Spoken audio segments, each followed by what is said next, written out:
ना खाता ना बही मलिहाबाद तहसील प्रशासन जो कहे वो सही। मलिहाबाद लखनऊ।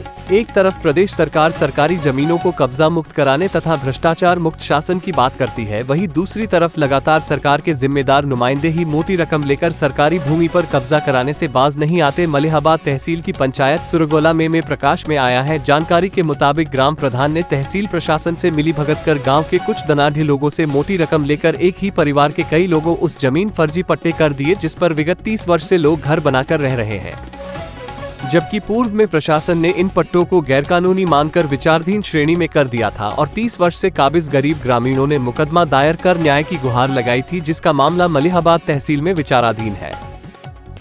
अपराध, क्राइम, घूस, ऐसी कई बातें हैं जो हमारे देश को खराब करती हैं। नमस्कार, मैं उत्कर्ष इंडिया एक्सप्रेस लाइव से आपका स्वागत करता हूं।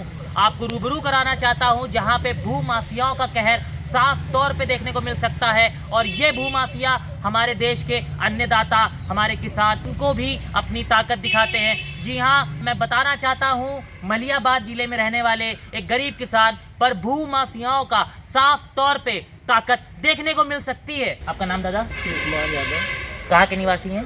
ग्राम पारा भद्राही। क्या हुआ है आपके साथ? हमारे खेत हसनगंज में स्थित हैं और वहाँ पर डाटा संख्या 463 पर अवैध तरीके से जो है निर्माण चल रहा है। अवैध तरीके से निर्माण चल रहा है, तो जो जमीन है वो सरकारी जमीन है? वो सरकारी जमीन है। और आपकी जमीन जो है जहाँ पे आप खेती करते हैं वो किस तरफ है? हमारी जमीन के आगे बंजर जमीन है, मतलब सरकारी जमीन है, उसके पीछे हमारे खेत है और उसी भूभाग में वो पहले से मकान अपने बनाए हुए हैं। और शिकायत करने के बाद कई बार प्रार्थना पत्र हमने तहसील दिवस में मलिहाबाद में दिए। बहुत प्रयास करने के बाद में लेखपाल साहब ने उसमें जो है कुछ लोगों पर मुकदमा पंजीकृत किया, जिसके तहत बाबूलाल सनाफ गुरदयाल को कोर्ट से आदेश तहसीलदार साहब के कोर्ट से बेदखली का आदेश भी पारित हो चुका है।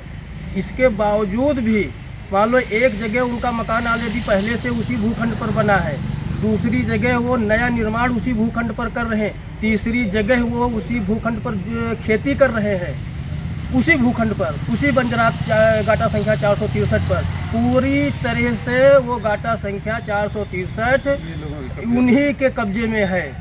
वो लगभग 8.5 बीघे का नंबर है। तो उसमें आप लोग को असुविधा होती है खेती करने में, किसानी में? जब हम लोग खेत में जो है जोतने, खोदने, बोने के लिए जाते हैं तो वहाँ पर वो ऑलरेडी कहीं पर हरहा बांध के अतिक्रमण किया है, कहीं पर नांदे धर के अतिक्रमण किया है, कहीं पर जो है वो पैरा पुआल लगा देते हैं। यानी हमको खेत जाने के लिए उनसे हर बार में कुछ न कुछ जो है विवाद होता है। तो क्या आपको धमकियाँ भी देते हैं? हाँ, ये लोग धमकियाँ भी देते हैं। कहते हैं कि आप चाहे जहाँ जाइए और ये जो है इसमें आपका क्या है, आपको खेत में जो है जाना है, कहीं से आप जाइए, हम अपने जो है जानवर नहीं हटाएंगे, ना ही हम ये आपको यहाँ खेत से जाने के लिए, आपको खेत जाने के लिए हम जगह नहीं देंगे, जहाँ से मर्जी हो तहाँ से आप जाइए। आप माननीय मुख्यमंत्री जी से क्या अपील करना चाहते हैं? अपील यही करना चाहते हैं माननीय मंत्री जी से कि माननीय मंत्री जी तो गरीबों के मसीहा हैं। कह रहे हैं कि मान लो कि अवैध भूमाफियाओं के खिलाफ वो बहुत जोर शोर तेज़ी से जो है कार्रवाई कर रहे हैं, लेकिन दुर्भाग्य है कि ये हमारे क्षेत्र का कि जो है हम लोग काफ़ी समय से लगभग 10-12 साल से हम पीड़ित हैं और कई बार प्रार्थना पत्र देते हैं, उसके बावजूद वो इधर उधर जो है दौड़ा करके वो मामला ठंडे बस्ती में चला जाता है। 10-12 साल से पीड़ित लाचार किसान, कोई सुनवाई अभी तक नहीं हुई। शिकायत दर्ज कराने के बाद भी ये वो भूमाफिया है जो शासन प्रशासन की उड़ाने में धज्जियां 1 मिनट भी जाया नहीं करते हैं और आज भी अवैध निर्माण का कार्य जारी है।